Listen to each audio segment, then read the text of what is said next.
नीट पेपरफुटी प्रकरणात एकाला पुण्यातून सीबीआयनं अटक केली आहे। पुण्यातील बालरोग तज्ज्ञ मनोज शिरुरे असं या आरोपीचं नाव आहे।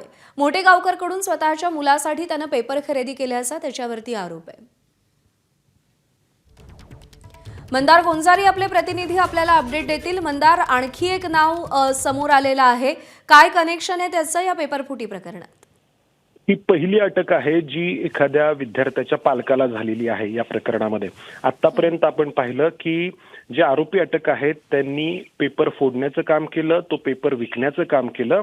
मात्र हा पेपर स्वतःच्या मुलासाठी खरेदी करणारा हा पहिला पालक आहे जो या प्रकरणात अटक झालेला आहे। मनोज शिरुरे हा मूळचा लातूरचा आहे। लातूरमध्ये त्याचं क्लिनिक आहे, बालरोग तज्ज्ञ तो आहे आणि त्याच्या स्वतःच्या मुलाला देखील त्याला डॉक्टर करायचं होतं आणि त्यासाठी शिवराज मोठेगावकर कडून त्यांनी हा पेपर विकत घेतल्याचा सीबीआयचा आरोप आहे। तसे पुरावे आढळल्यानंतर पोलिसांनी मनोज शिरुरेला अटक केली आहे, त्याला पुण्यात आणलं, त्याची चौकशी केली। लातूरवरून पुण्यात आणल्यानंतर त्याची चौकशी करण्यात आली आणि त्यानंतर त्याला अटक करण्यात आली आहे।